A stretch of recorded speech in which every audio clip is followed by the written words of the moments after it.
Thank you for joining us today. I have with me Lilley, the co-founder of Free Spirit. I have Bill Reed, co-founder of Genie Drinks Kombucha, and Adam Feldheim, who is the founder of Medahuman. And we're going to be talking about functional drinks in relation to the low and no category.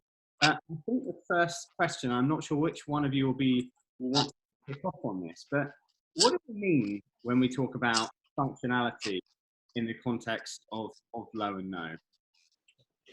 Yeah, look, I think functionality is a drink that does something. I think when and that is very broad. That can be from energy to health to relaxation to sleep. I think in the context of low and no, there are sort of some nuances there.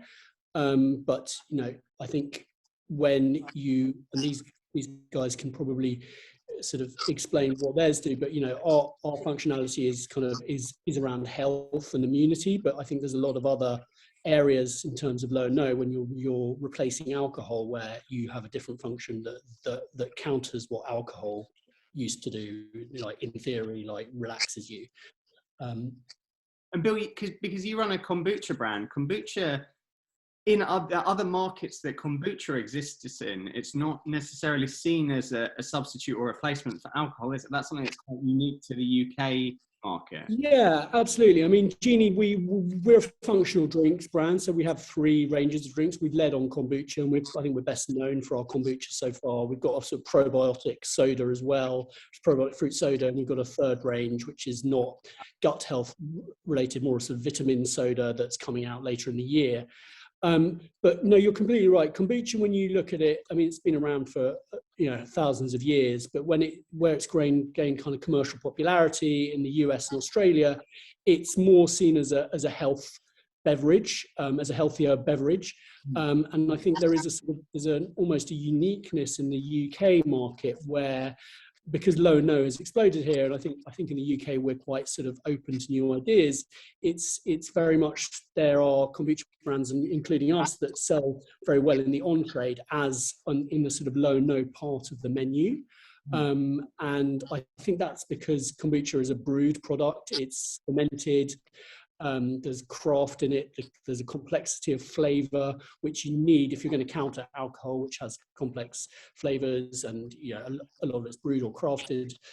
So it kind of works quite well, but it is quite it's interestingly unique I think to the UK market. Certainly in the US, there's a few places you don't really see it in sort of bars in the US. It's more of a kind of grocery and sort of cafe play. And it's funny as well that there's hard kombuchas in the US, which is more common than you don't really see that much. Yeah. I mean, the hard kombucha thing is really interesting. It's not massive here at all. But I think kombucha has got to a critical mass in the US where you can now add alcohol and people know what it is. I think hard kombucha here, I think there's a bit of it about. I think there's still a big education piece on kombucha here. I don't think it's reached a critical mass here. And yeah, it's kind of gone the other way in the US. Yeah, you're completely right. It's like it's not a low no. It's a high. They're quite high alcohol. Some of the hot kombuchas, they're like 8%, like a special brew or something, But they taste nice. Some of them taste really nice. I mean, it is a tasty drink. First and foremost, it tastes well. If it's done right, it's got a very interesting taste and it tastes really good. And some of those hard kombuchas do taste good, and people are looking for new booze as well. I mean, it's not relevant to this, but people are looking for new alcohol, new types of alcohol as well. And Dash and Alex, can I ask you your opinion on this idea of functionality in low to no, and how you define yourselves against, I guess, what we would see as traditional low and no drinks? And is there a challenge there to explain to shoppers what exactly it is that your drinks do? Sure. I could jump in there. So I guess my product, which is, I define more of like a nutraceutical. It's probably more similar to Bill's product than to Dash's, right? So it's a soft drink, whereas a kombucha is probably more focused on the gut health, CBD and adaptogens, nootropics. So I worked with nutritionists to formulate. This is kind of around homeostasis and balance So CBD is actually also an adaptogen. So these are, botanical extracts that are helping the body to adapt to stress. Nootropics would be those that help with cognition, help with memory.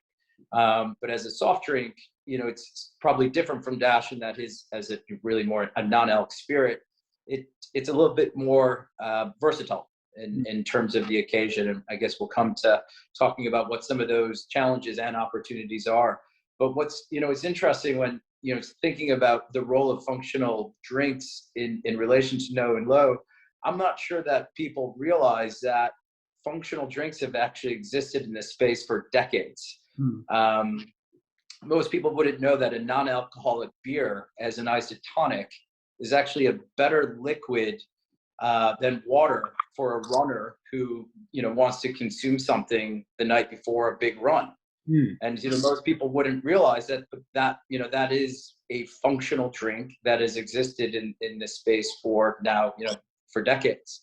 So I think it's personally a really incredibly exciting area because just conceptually this idea of turning an occasion which is normally associated with good times but bad decisions around judgment and health and kind of flipping that on its head, right? The pendulum kind of swinging the other way and turning this occasion into a healthy one, a more mindful one, is it's exciting. And there's a zeitgeist element to that.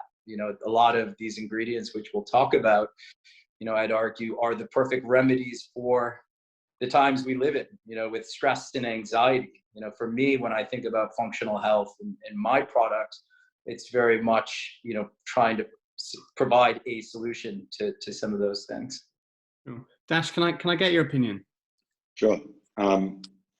Yeah, I'm trying to generalize here, but yeah, I guess that Adam and Bill have already spoken to products being really aimed towards well-being and health, which I think the difference with Free Spirit, although like Adam, we also work with really interesting ingredients that fall into the categories of adaptogens, nootropics. We also do a lot of work with plant scientists and our own independent research.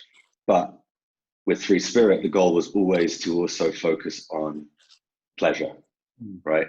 Which is, yeah, undoubtedly and unapologetically what alcohol has seemingly provided the masses for a long, long time. Does a very, very good job. Obviously, things change. People's trends are changing. Well-being and fitness trends are so massive that it's changing people's behavior, especially when it comes to consumption of alcohol. But what was attractive to us is the pursuit of pleasure as being something that you don't want to have to compromise and apologize for. Like, we shouldn't be ashamed to want to feel good. We shouldn't be ashamed to be slightly hedonistic at times. And so it's not all about well-being. It's not all about being good. Let's also let our hair down. Let's figure out, how to make the most of social occasions, but not be limited by the choices that we have in those occasions. And so Free Spirit, that was the goal. Can we create a series of drinks that are useful at different drinking occasions? So we develop products with occasion, that, focuses on occasion. So we've got 3 products in the range. One is uplifting, stimulating, great for the beginning of the evening. One is more about mood enhancement, stress relief, good for kind of sessioning anytime. And then one is all about relaxation, which is clearly end of the evening. So trying to leverage people's understanding of alcohol and drinking occasions, but creating different types of non-alcoholic drinks that can give you benefits in those occasions. And that's where the function comes in. So we try and create a product range and a reason to consume, which is about value add rather than removing something from the equation. It's not about removing alcohol. It's about putting all of these interesting things into your bottle, into the glass, which can help you feel good. Simple as that. So I guess one of the questions that comes to mind as you guys have been speaking is that within this umbrella of functional drinks, there's such a vast swathe of different products, different ingredients, different ideas, different formats. How on earth do you go, one, talking to retailers about this and getting them to understand it, and two, about marketing, communicating it to shoppers? I think talking to retailers for us has been, kombucha. We launched kombucha. Kombucha is the kind of poster boy for what we are doing as Genie, which is to make healthy soft drinks. And it's actually quite, healthy carbonated drinks are actually quite rare, and it's you can have soft drinks that have lots of sugar in, or you can have soft drinks that aren't bad for you. But having a fizzy soft drink that is actually good for you and does some good is rarer than you would think, and kombucha is the one that's shown that you can do that. And I think in terms of getting that message across, that's still quite a new message really in the UK, and it's one that kombucha is the best sort of ambassador for. I think when we started sort of forming Genie in 2017, most people I spoke to didn't know what kombucha was. Even in the industry, heads of big entree groups, buyers were beginning to realize what it was, but saw it as quite niche. That education piece has been done for us already, so it's been made and it's become a category. I think what is happening in the States of kombucha is the category. It's really changing from a kombucha category to a healthy soft drinks category, and there's a wider range there. So kombucha is the pointy tip, is the pointy end of the spear, but there's lots sort of coming after kombucha. I think explaining to consumers is still, I think I think the education piece is always the challenge when you have added functional ingredients. I think it's easy if you've got caffeine, or quite simple ingredients, but when you've got more complex added ingredients, or you're adding ingredients like we add, like to our life sodas, like probiotics. Even with probiotics, there's still an education piece around that. I mean, most people know what it is, but there's still some education around. So it is a challenge, and how you do that is, there's lots of ways of doing that, and I think brands like ours, I think it's doing that in a sort of interesting way, in an enjoyable way, and not in a, every brand is different, but we try not to be too medicinal and too kind of lecturing in our message. We're not selling a health product. We're selling an enjoyable product, one that tastes great and one that you can enjoy. We're not selling medicine. And I think that's an important point. It's a bit of a fine line to balance between talking about the ingredients and the functionality and making it too clinical and not fun. Yeah. Right. Sorry, go on. Yeah, to follow up on what Bill's saying. I mean, I agree completely. It's a tricky one. It is about education. For me, I am quite proud of and talk about the efficacy of my product. Now, I don't want to overstate those benefits, and I think part of the education is managing people's expectations. Right? These are wellness products. This is not a pharmaceutical product. There's obviously a lot of regulation around that, in particular with my hero ingredient, CBD, which is considered a novel food. Interestingly, none of this stuff is actually novel. If you went to the Far East, they would say they've been using this stuff for thousands of years, and it's not novel, and they've understood functional. I think there's been an awakening in the West, really only in the last, let's say, decade. The genesis of this for me was, my family's in California. I was spending a lot of time in Southern California and seeing what was happening around cannabis and adaptogens, and I started to incorporate it into my lifestyle. It's interesting to see how opinions and understanding does change. Even in the time frame that I've started this, since early 2019, there was no real understanding or awareness of what these ingredients were, CBD, and today you see it advertised on sides of buses. But also just this, the trend is our friend, right? There's just so many more products coming to market. Traditionally you would have just found them in pharmacies or, Holland & Barrett, but increasingly they're cropping up in they're more lifestyle type products. And I think the education is every day people are learning more about it and understanding what some of these benefits are. But it's an ongoing challenge for me, because you know, my product packs a lot of punch. There's a lot of good stuff in there. My costs are higher, right? My supply chain is more complicated, and because of that. And so how do you convince people to pay a bit more for quality? You know, I think in the UK, the consumer is very discerning, but will pay for quality. They'll pay for health and wellness. And, you know, I've, you know, working hard to explain to people why they should pay a bit more for these ingredients. And it comes down to education, which, you know, in retail, when you have basically seconds to when people make a decision on what to buy, it's very complicated, because you have to simplify, you know, what is otherwise a fairly complicated product, calling out lots of ingredients that people have never heard before and explaining to them what it is. And for me, you know, I start by using certain descriptor names, you know, on my can, you know, relax, a night, recover. So within seconds, you know, you're kind of appealing to a mood or an emotional state, which I think most retailers understand is quite compelling to, you know, to shoppers.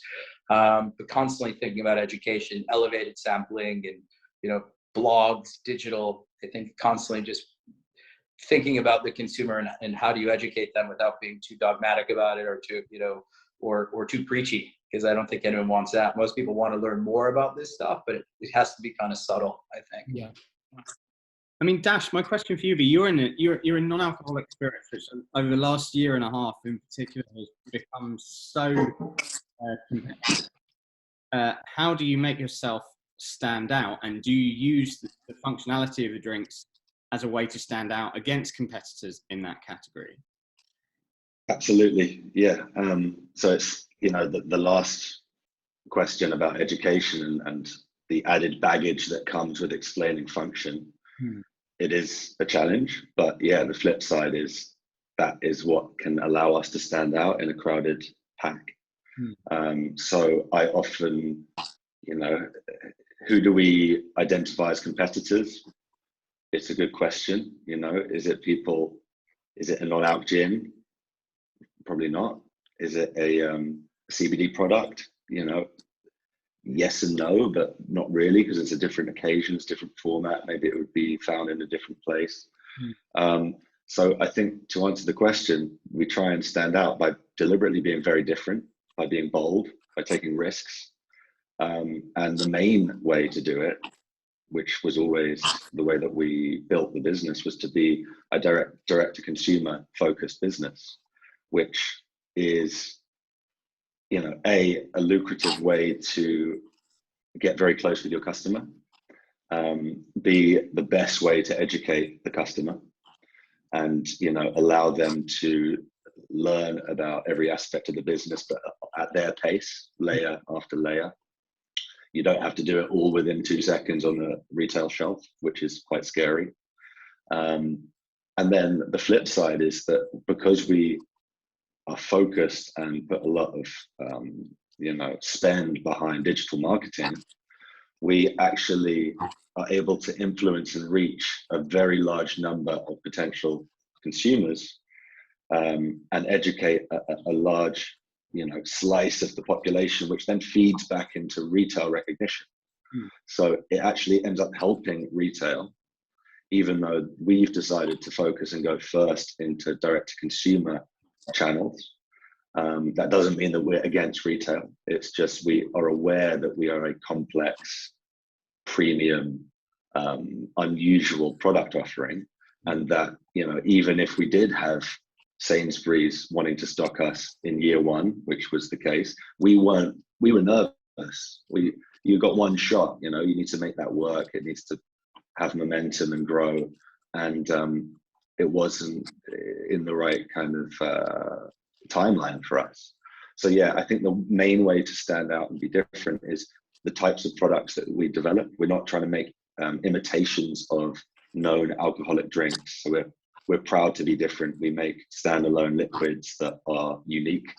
Love them or hate them, they are strange and unique. We've got real character, and they pack a punch. You know, like Adam was saying, we work really hard to make potent formulations that make you feel something.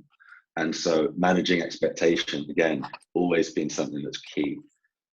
Communication, language, so important, just as important as liquid. But all of these things come together to hopefully give you an edge and let people know that this is worth trying, because it's probably different than what you've tried before, whether you've had a positive or a negative experience trying non-alc spirits.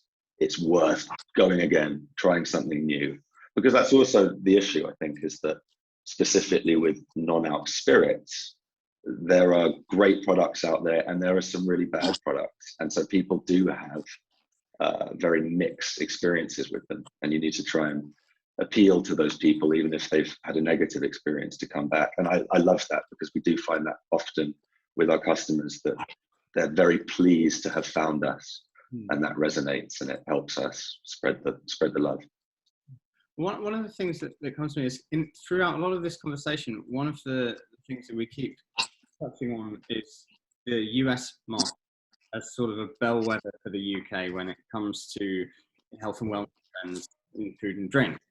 And I'd be keen to get a sense for where you see the UK market going and how you see it developing. Are we going to follow in the footsteps of the US, or do you predict a different dynamic over here? I can jump in because the US is fascinating. We've been selling in the US. We've got US presence since January, growing fast. It's a wonderful beast. And we always knew that that's where our product should be.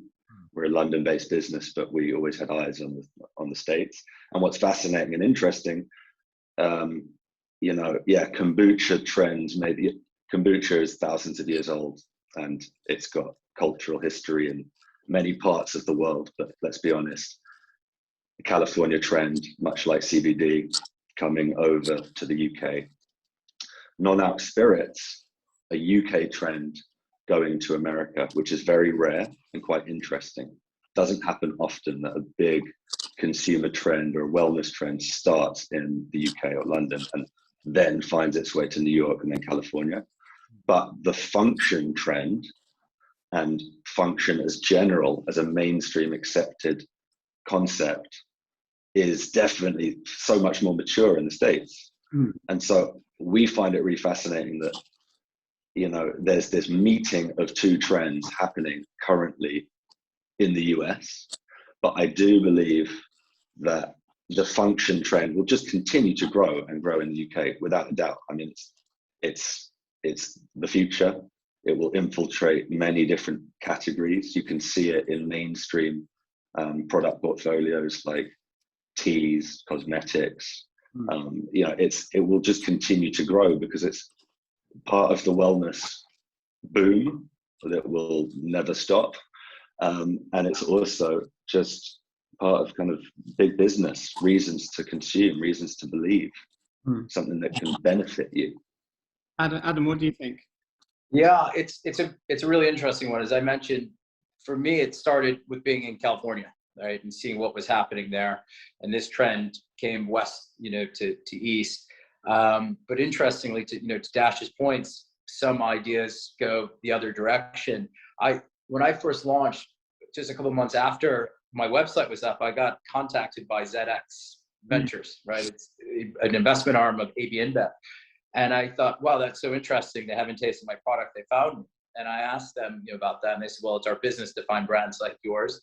And they made a comment which hadn't really ever occurred to me, but it made sense. And they said, our research shows that the UK market is actually a really important market. That Anglo-Saxon bridge, right, of East meets West, that has just been proven that brands, ideas go across, the Atlantic, they go further afield. But concepts that work here, brands that work here, can be scaled and brought into the US.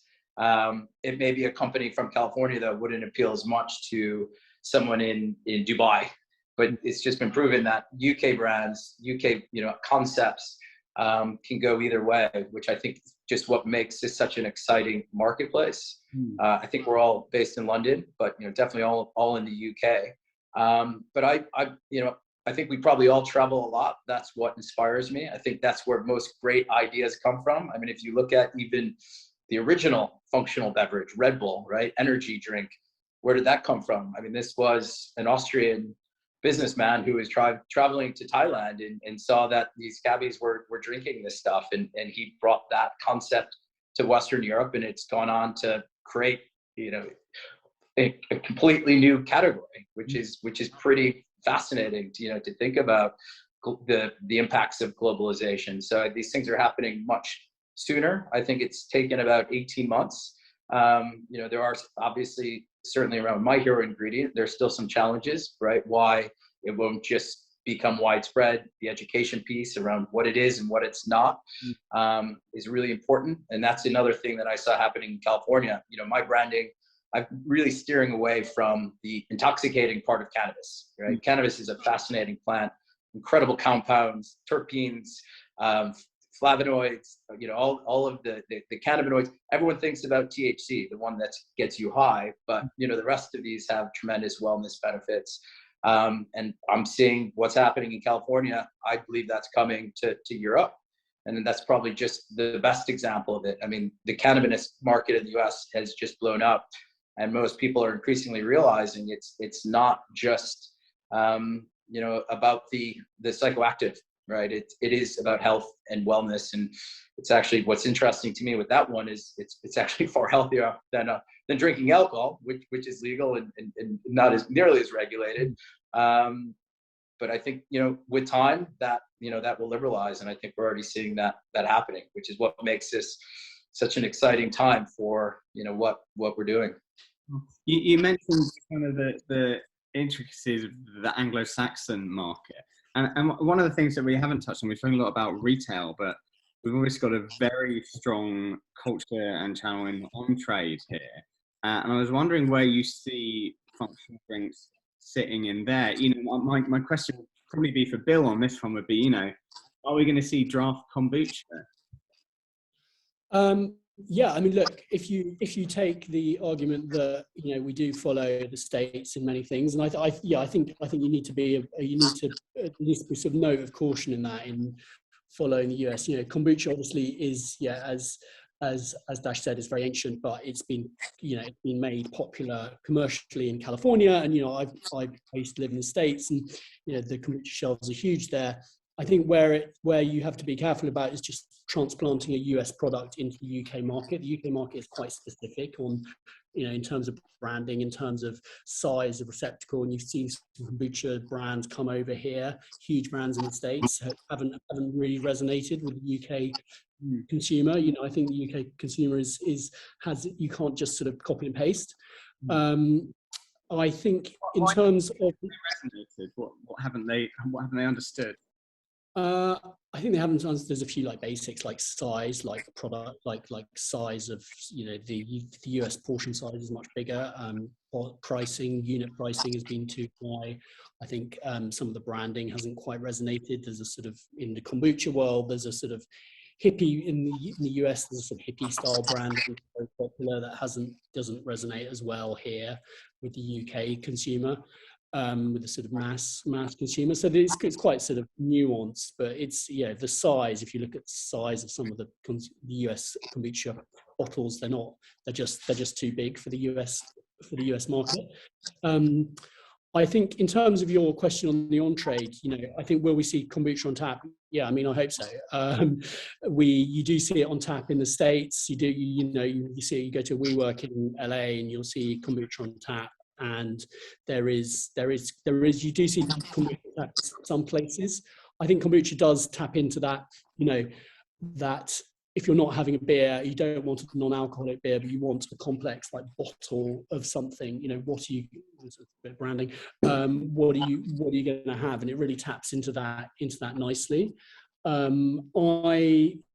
don't know whether you'll see it, you know, front of bar. I think it's still quite hard for non-alc beers to get their drinks on tap. You know, I think, you know, the reality is, you know, beer is the main seller when it comes to taps and things like that.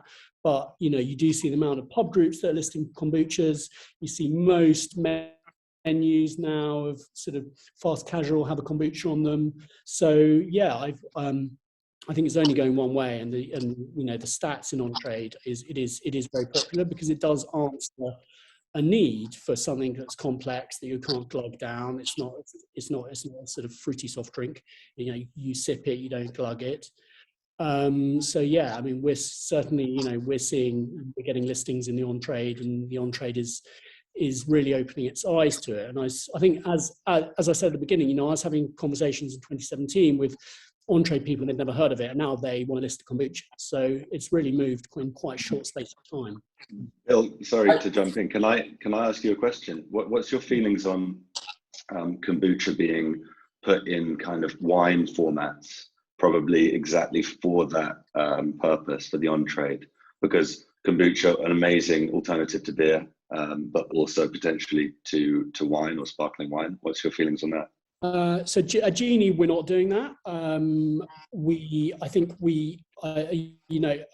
there's the 750 ml sharing kind of occasion, and we're more of a sort of soft drink than a wine alternative. I think you see a couple of brands putting it into sort of champagne type bottles and marketing as that. I think there's a space for that. I don't think it's going to be huge. If I had a crystal ball, I think there is a space for it. It's as a sort of champagne alternative. It's not what we're doing. It's not what we'd ever do. But I think at the sort of upper end of the submission starred end of the market, there's a space for it. There's a few brands doing it quite nicely. I don't think it's ever going to be.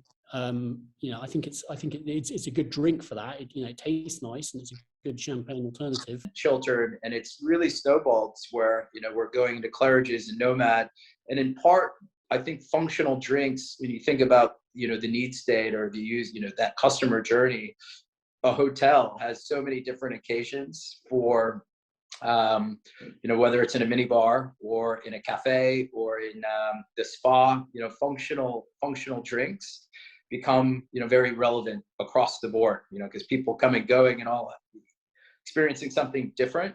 And so we're, very excited about that opportunity in hotels, and, with London Cocktail Week next month, it's become London Cocktail Month, I guess.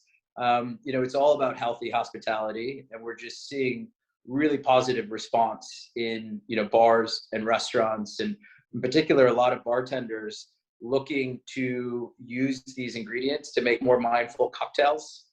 Nobody probably knows more about stress and anxiety than people who've worked in hospitality over the last 2 years. And so I'm just seeing from like a community standpoint, great response from people who are working behind the bar and really wanting to kind of adopt, a lot of these products and make cocktails, some with alcohol, some without.